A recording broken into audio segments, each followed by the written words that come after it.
Lucas, capítulo 1, versículo 34 e 35. Amém? É um texto que falou muito ao meu coração durante a semana, né?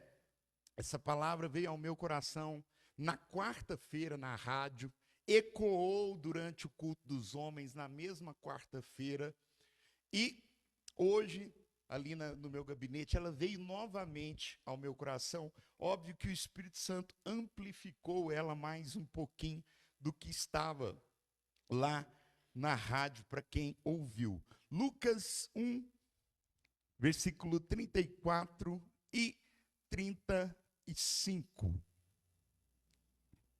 Todos encontraram? Amém? Diz assim a palavra do Senhor. Então disse Maria ao anjo: como será isso? Pois não tenho relação com homem algum. Respondeu-lhe o anjo: descerá sobre ti o Espírito Santo de Deus, e o poder do Altíssimo te envolverá com a sua sombra. Por isso também o ente santo que há de nascer será chamado Filho de Deus. Curva a tua cabeça, feche seus olhos. Pai, nós te damos graças, ó Deus, por esse culto. Nós te damos graças, ó Deus, por essa palavra. Papai querido, pelos louvores, pela ministração.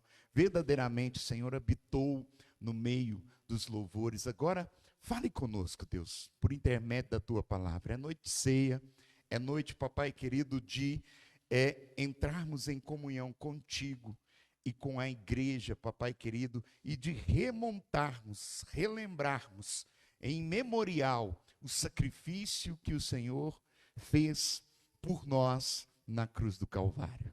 Então ministra sobre os nossos corações, é o que eu te peço, em o nome de Jesus. Amém? Diz assim: descerá sobre ti o Espírito Santo, e o poder do Altíssimo te envolverá com a sua sombra. Por isso também o ente santo que há de nascer será chamado Filho de Deus. Queridos, capítulo 1 do Evangelho de Lucas, e bem como o Evangelho de Mateus, pois são apenas esses dois evangelhos que tratam acerca, ou seja, narram a forma como Jesus foi concebido, ou seja, a sua concepção, bem como o seu nascimento, porque Marcos e João não enfocam isso, mas o capítulo 1 especificamente de Lucas, que nós lemos, é sem dúvida alguma a narrativa mais fascinante e estonteante do Novo Testamento. E quando eu digo estonteante, eu estou dizendo deslumbrante.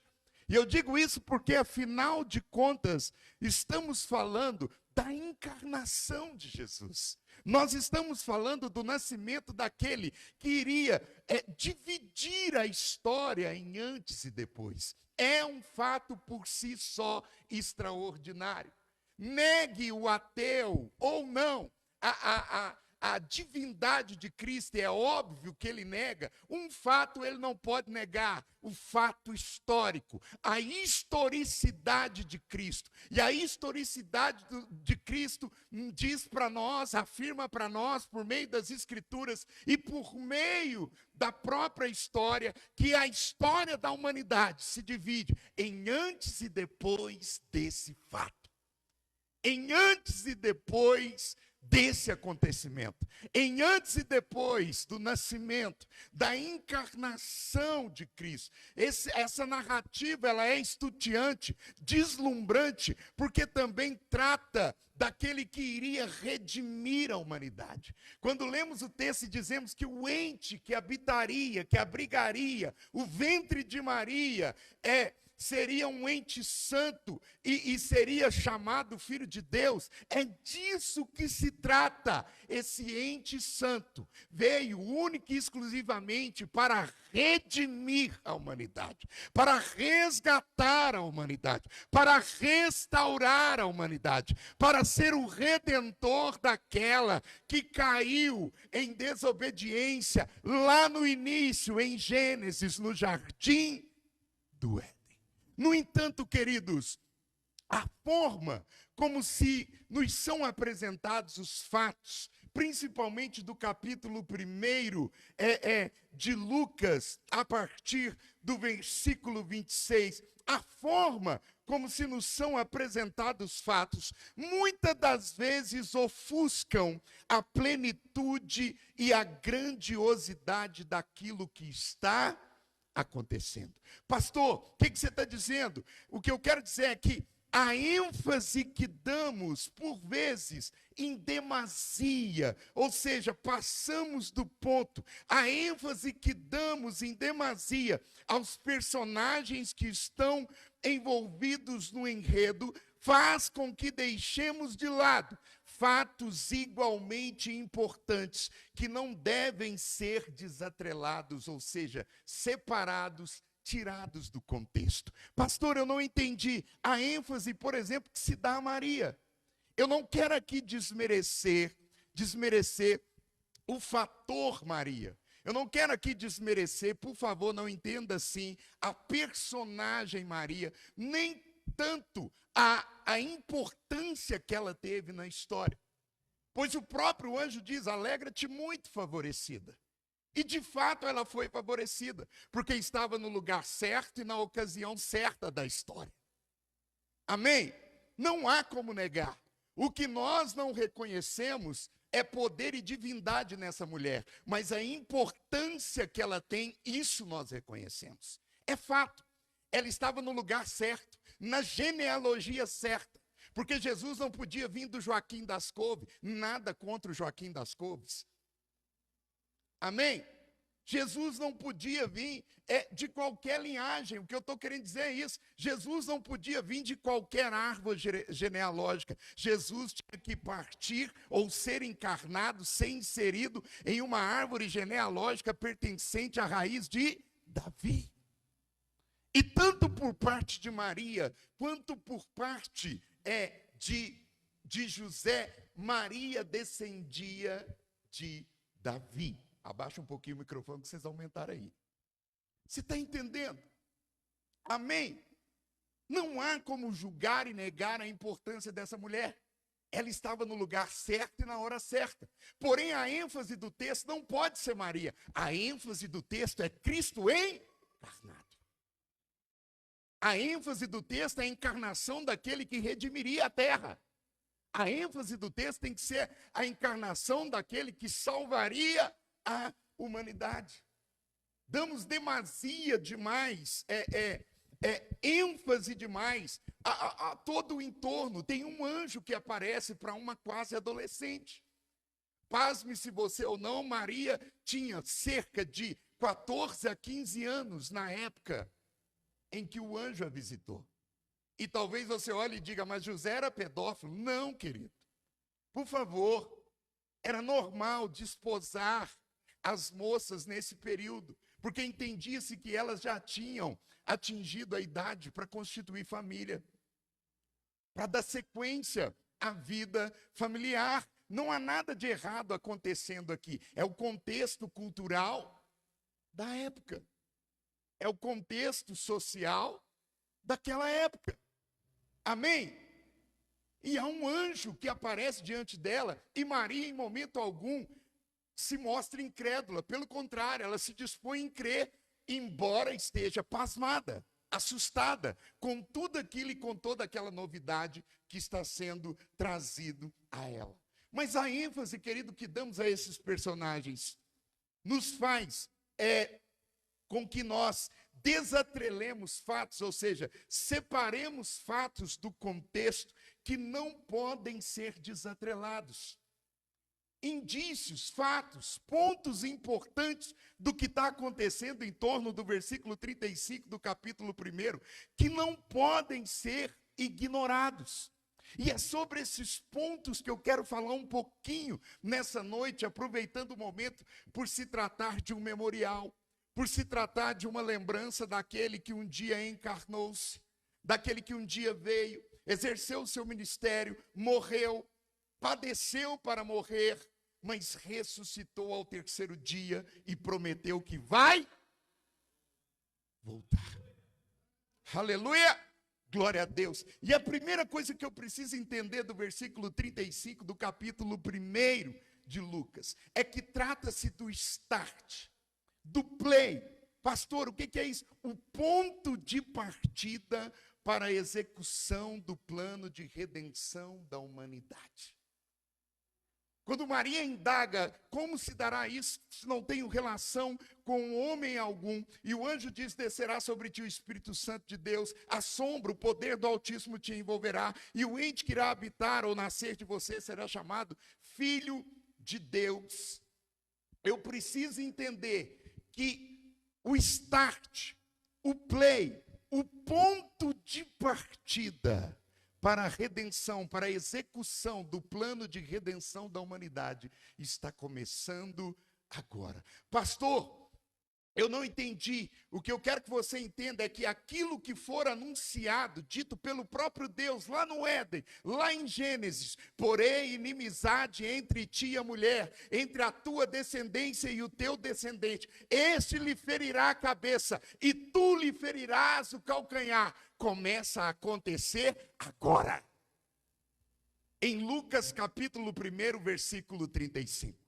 O Senhor está colocando em prática um plano que Ele veio anunciando desde o início da humanidade, desde Gênesis, passando por Êxodo, passando por Levítico, passando por Números, passando por Deuteronômio e todos os livros que se tem no Antigo Testamento. Tudo aquilo que Ele disse, agora Ele coloca em prática.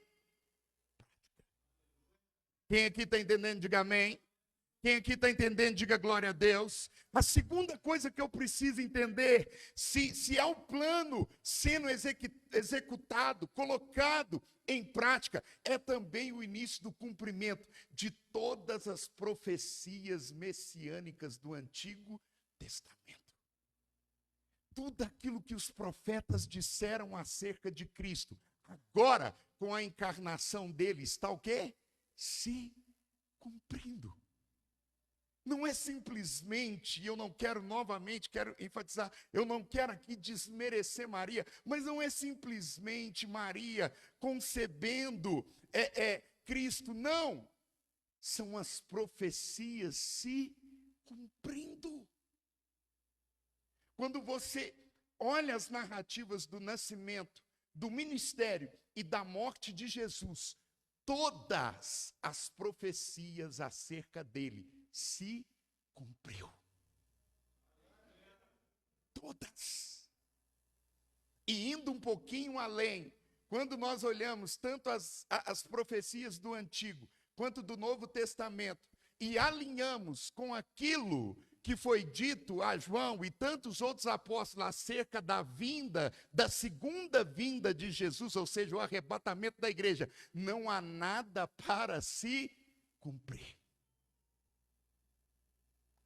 Pastor, o que eu preciso entender com isso? Deus cumpre cabalmente sempre aquilo que Ele promete. E quando aquele anjo responde Maria, o que ele está afirmando é que, inclusive, algumas profecias de Isaías, eu vou citar duas delas, estavam se cumprindo naquele momento. Porque Isaías capítulo 9, versículo 6, diz que um menino vos nasceu, um filho se nos deu, o governo está sobre os seus ombros e o seu nome será Maravilhoso Conselheiro, Deus Forte, Pai da Eternidade, Príncipe da Paz. É esse ente santo que abrigaria o ventre de Maria. Glória a Deus. Aleluia. Isaías 53, versículo 2, o profeta também vai dizer, porque foi subindo como um renovo perante ele, e como raiz de uma terra seca, não tinha aparência nem formosura. Olhamos-nos, mas nenhuma beleza havia que o agradasse. E quando nós olhamos para o ministério de Jesus, quando nós olhamos para a caminhada dele sobre a terra, desde o seu nascimento, não há nada que atrai o ser humano e que diga que ele é rei e nem tampouco que ele é Deus. Isso dentro da concepção humana. Porque ele nasce de uma humilde mulher. E é adotado por um humilde carpinteiro chamado José. Ele não teve nem sequer a chance de ter um parto.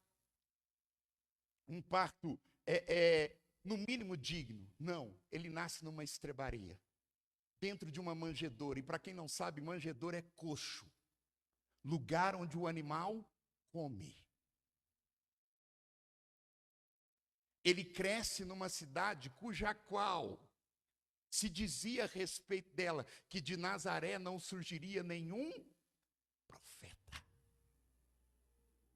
O profeta Miqueias, que não é o nosso Miqueias, disse certa feita, profetizando acerca do Messias: e tu, Belém, Efrata, ou Efratá, tu, Belém, pequenininha, coisa insignificante, que ninguém dá nada por ela, de ti virá o Salvador. Aleluia. Glória a Deus. Olhar para Lucas capítulo 1, versículo 35, querido, é entender isso, sobretudo isso, que profecias estão se cumprindo. É entender que aquele anjo estava dizendo: olha, tudo que os seus pais disseram sobre um certo Messias vai se cumprir em você, porque você vai abrigar ele no seu ventre. Amém? Você vai abrigar esse ente santo dentro de você. Você vai abrigar dentro de você o cumprimento das profecias, o cumprimento de tudo aquilo que Deus disse a respeito do Salvador, a respeito do Cristo, a respeito do Messias prometido desde as profecias do Antigo Testamento. A terceira coisa que nós precisamos entender, ou que muitas das vezes nos passa desapercebido, é quem está envolvido nessa encarnação. E isso me fascina. E foi exatamente sobre isso que eu falei na rádio. E afirmei, reafirmei, melhor dizendo, no culto dos homens. Pastor, do que você está falando? Querido, toda a Trindade, Pai, Filho e Espírito Santo, estavam envolvidos no nascimento do Salvador.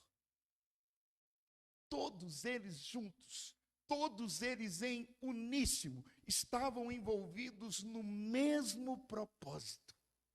O propósito da encarnação. Aleluia. Quando nós estudamos sobre Trindade, o pessoal do discipulado desse ano já está com esse assunto fresquinho na cabeça. Eles aprenderam que no Antigo Testamento é a figura do Pai, primeira pessoa da Trindade, que exerce as funções, mas o Filho e o Espírito concordam na mesma obra. Nós, igreja, vivemos a era da graça, o período da graça, e no período da graça nós recebemos o Consolador. É o tempo do Espírito Santo, mas o Filho e o Pai concordam na mesma obra. É o que está acontecendo na redenção. É a hora do Filho. Quem aqui está entendendo? Como diz na linguagem militar, é o dia D. É a hora do Filho. Amém? A hora é dele, mas o Pai e o Espírito Santo, a primeira e a terceira pessoa da Trindade, estão concordando na mesma obra. Mais do que concordar, Zezinho, eles estão atuando na mesma obra. Ao perguntar para o anjo como se daria isso, o anjo Gabriel lhe responde: primeiro, descerá sobre ti o Espírito Santo. Eu vou repetir porque parece que você não entendeu. Descerá sobre ti o Espírito Santo. Quem é o Espírito Santo? Terceira pessoa da Trindade. Sabe como vai se dar isso, Maria? Descerá sobre ti a terceira pessoa da Trindade. O Espírito Santo, que também é Deus, e não uma força que emana de Deus, mas o próprio Deus, terceira pessoa da Trindade, descerá sobre ti. A sombra do Altíssimo, ou seja, o poder do Altíssimo, que eu particularmente entendo que é a primeira pessoa da Trindade. Outros vão entender que é apenas a forma como o Espírito Santo encarnaria ou faria a obra da encarnação, mas eu prefiro entender que é a primeira pessoa da Trindade, atuando. A sombra do Altíssimo te envolverá. E o ente santo que habita ou vai habitar, abrigar o seu ventre, será chamado Filho de Deus. Segunda pessoa da Trindade.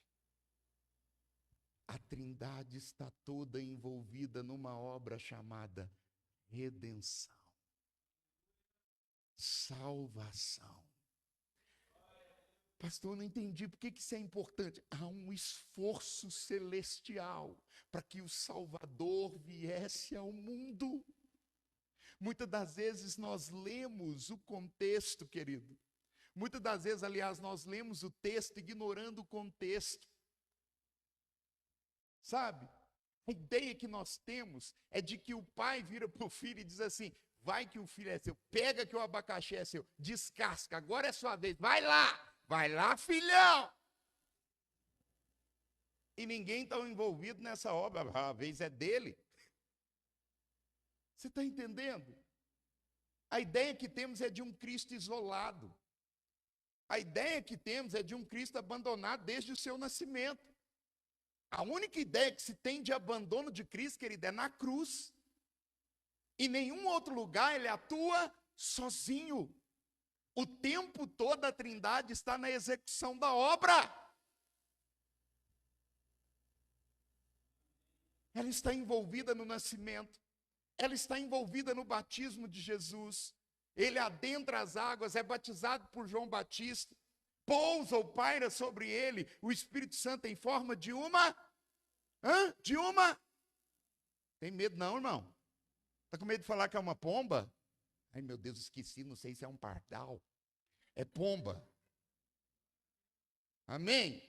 O Espírito Santo em forma de uma pomba, e dos céus brada uma voz que diz: eis meu filho amado, em quem eu tenho prazer. Cristo suporta a cruz por meio do Espírito Santo, terceira pessoa da Trindade. Ele ressuscita no poder e no agir do Espírito Santo, terceira pessoa da Trindade. A Trindade está economicamente envolvida o tempo todo na redenção. E nós precisamos entender isso. Mais do que isso, nós precisamos absorver. Querido, pastor, o que você quer nessa noite? Nunca mais leia esse texto ignorando isso.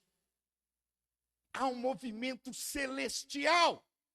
Houve um movimento celestial para que eu, você, todos nós fôssemos salvos e estivéssemos reunidos hoje, cultuando, glorificando e exaltando o nome de Deus. De outra forma, isso jamais teria acontecido.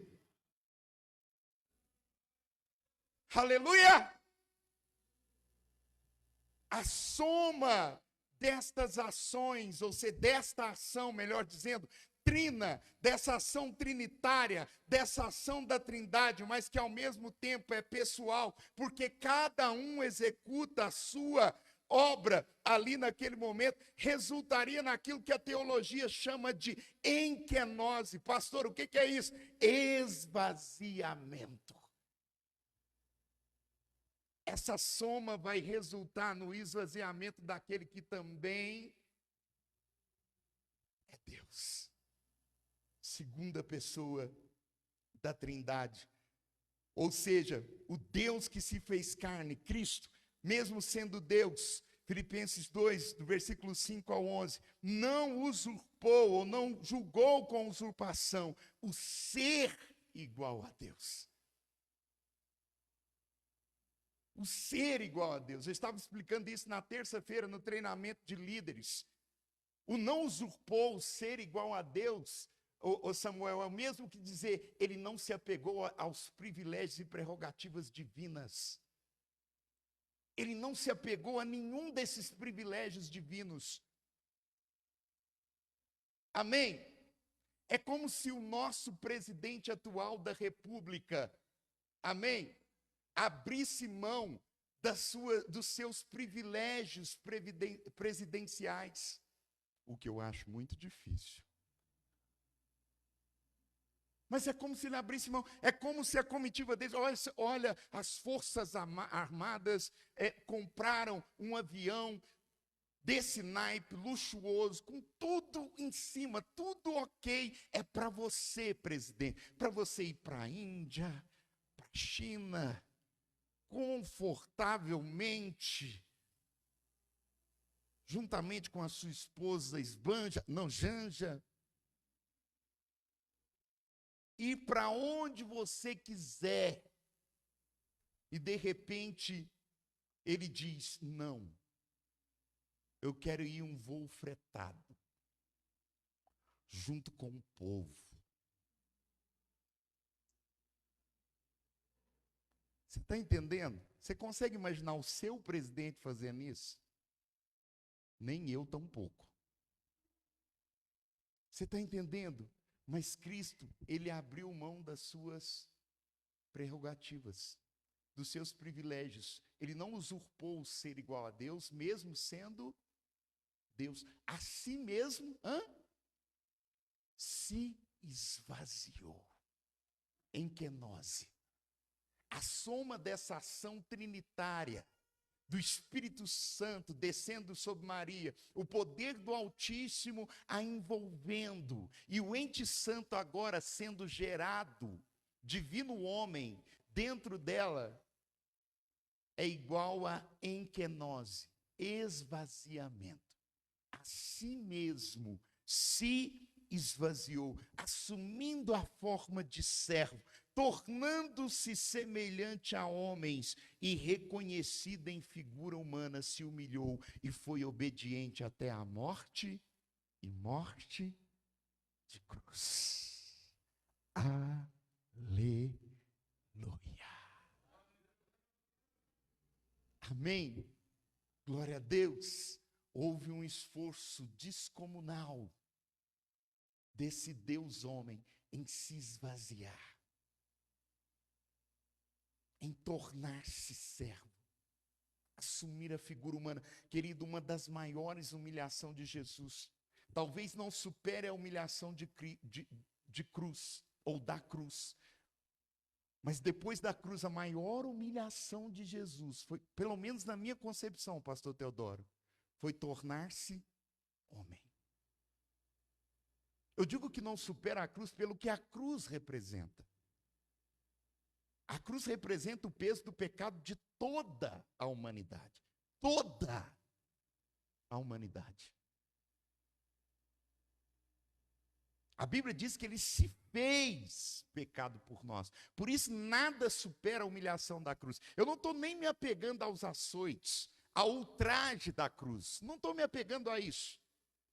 Mas depois da cruz, para mim, a maior humilhação foi Jesus se tornar homem. Homem. Para um pouquinho, querido, eu te convido a pensar na profundidade disso.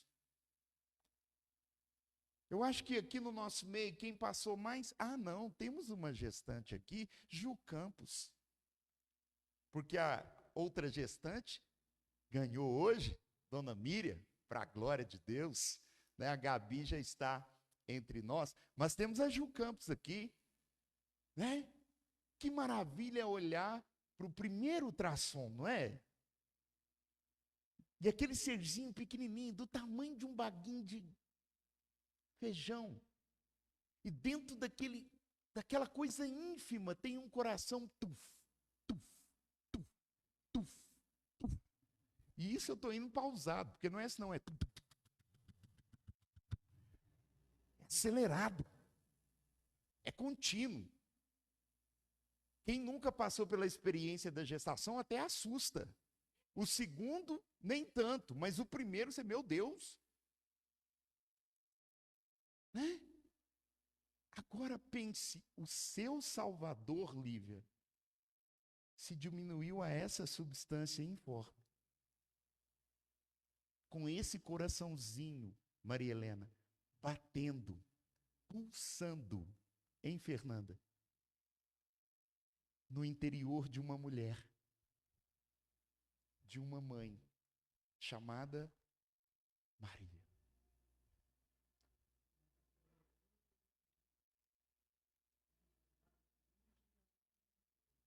Agora ele tem duas. com duas, divino homem. Ele era apenas divino. Mas por você, ele se fez mais uma natureza humana.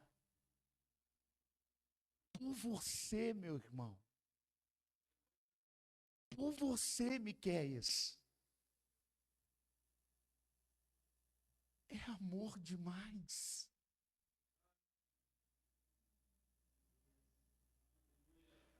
Você está entendendo? Não é simplesmente uma fórmula matemática de como aquilo se daria na vida de Maria, mas é uma somatória e o cumprimento de uma série de coisas que não podem ser negado, nem tampouco negligenciado. Não bastasse isso, ele foi gerado dentro dela, nasceu como seu filho, como nós nascemos um dia.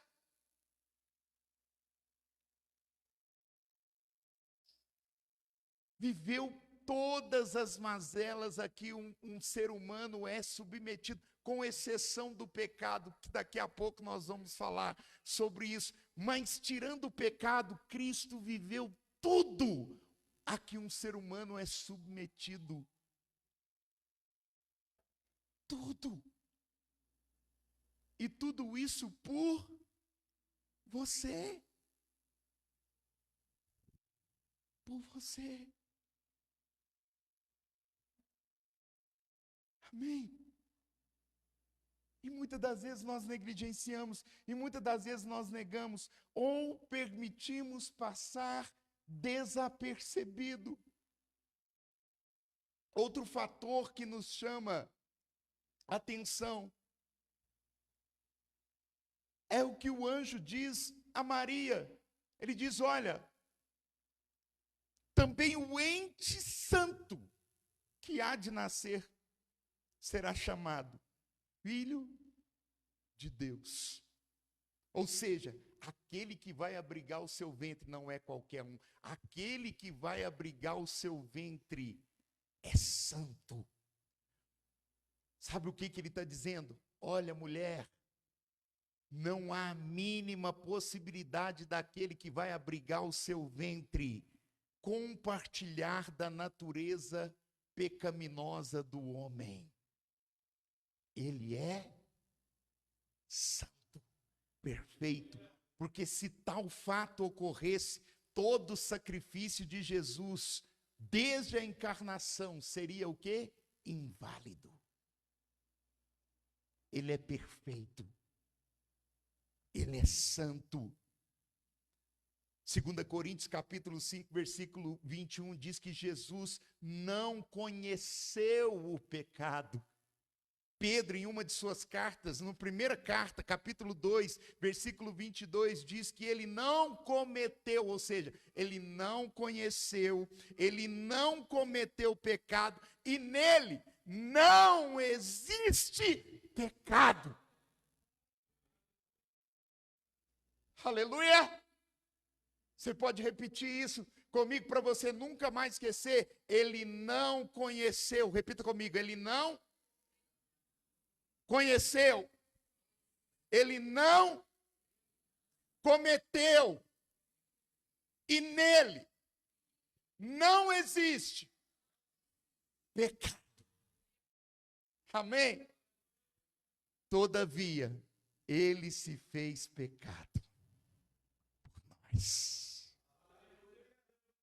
Isaías 53 diz que o castigo que nos traz a paz estava sobre ele, e pelas suas pisaduras fomos sarados. E é por isso que estamos aqui nessa noite, para celebrar aquele que não poupou esforços para vir ao mundo, mesmo que esses esforços incluíssem uma somatória de ações da Trindade, Pai, Filho e Espírito Santo, envolvidos numa mesma obra chamada encarnação. Mas de tudo isso, o que eu falei, querido, de todas as afirmações que eu fiz até aqui, o que mais me chama a atenção, Wagner, é a motivação. É a motivação que está por detrás de tudo isso. É a motivação de Deus em torno de tudo isso. E sabe qual é a motivação? Santo amor.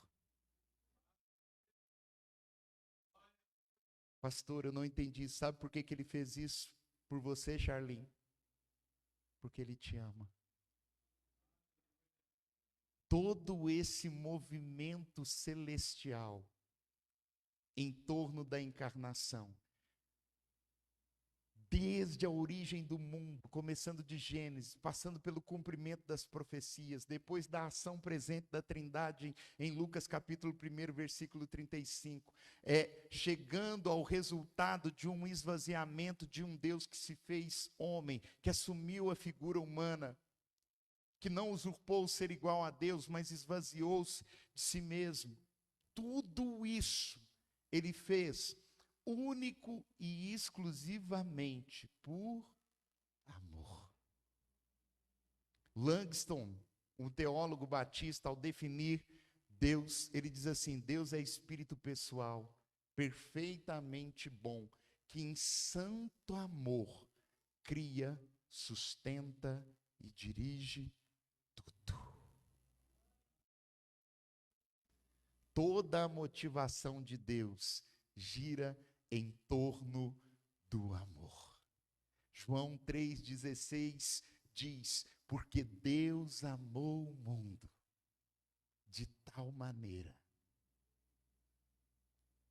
de uma maneira tal que ele fez tudo isso que eu narrei para vocês, de tal maneira que deu seu Filho unigênito, para que todo aquele que nele crê não pereça, mas tenha a vida eterna em Cristo Jesus. Você pode aplaudir aquele que é santo.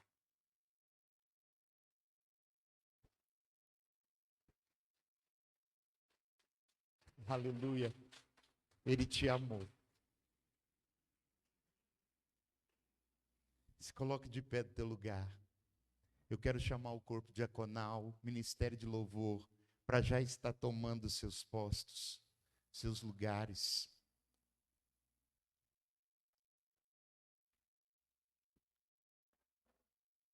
E a Kênia parece que na ministração deu uma colada no meu esboço. Porque ela disse aqui, com muita propriedade, que esse amor de Deus, ele não é um amor volúvel. Ele não é um amor volátil. Eu não sei como você está, mas ele não te ama menos porque você pecou. Seu amor é constante. E da mesma forma, ele não te ama mais porque você tem tido uma vida de santidade. O amor dele é constante. Na mesma intensidade. Assim como a sua justiça é na mesma intensidade. Assim como a sua santidade é na mesma intensidade. Fala-se muito de alguns atributos de Deus que são onipotência, onipresença e onisciência, mas há um atributo em Deus que eu amo: unidade. E unidade em Deus é equilíbrio. Equilíbrio das suas atribuições. Equilíbrio. A santidade não atropela o amor não atropela a justiça. Elas estão atreladas em um mesmo Deus. Por isso, querido, que nessa noite Ele não tem dificuldade de te perdoar. Não tem. Talvez você entrou aqui, aliás, você ficou indagando em casa: eu vou ou não vou? Eu participo ou eu não participo da ceia? Eu fiz tanta coisa esse mês. Será que eu sou digno? Eu poderia desligar esse ventilador aqui, senão daqui a pouco eu peco antes da ceia.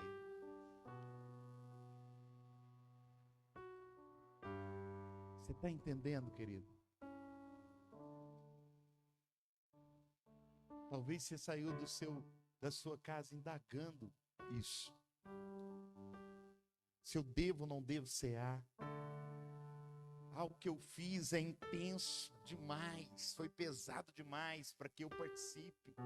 Nada é pesado demais para que Deus não possa perdoar. Toda essa narrativa, querido, girou em torno de uma só motivação: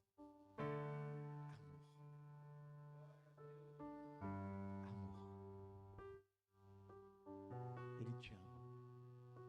E por te amar, Ele quer que você faça um autoexame nessa noite. Examine-se, pois, o homem a si mesmo. Então, coma do pão, beba do cálice. Há uma ordem.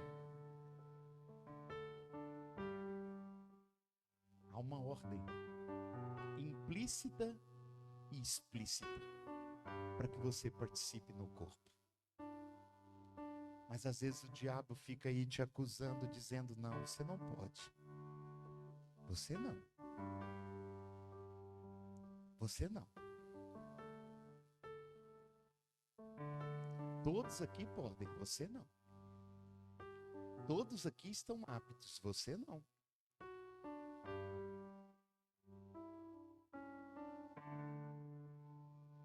O Espírito Santo manda te dizer: você pode.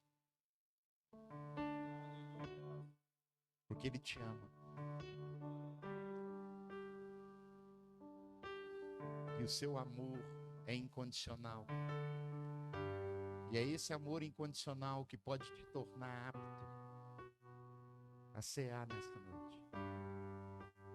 Mas arrependa-se. Arrependa-se. Porque tudo isso que os céus fez foi por amor. Um santo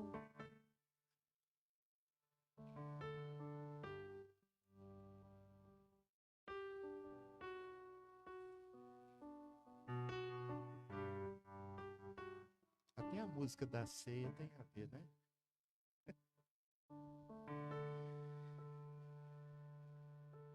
Curva a tua cabeça.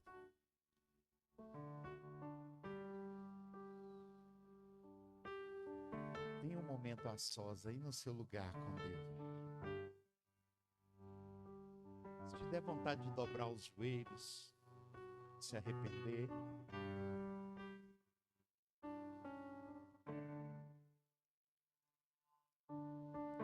para deixar um momento bem íntimo, eu queria pedir aos meninos da live, vou me despedir de quem está de casa, e aí nós encerramos por aqui.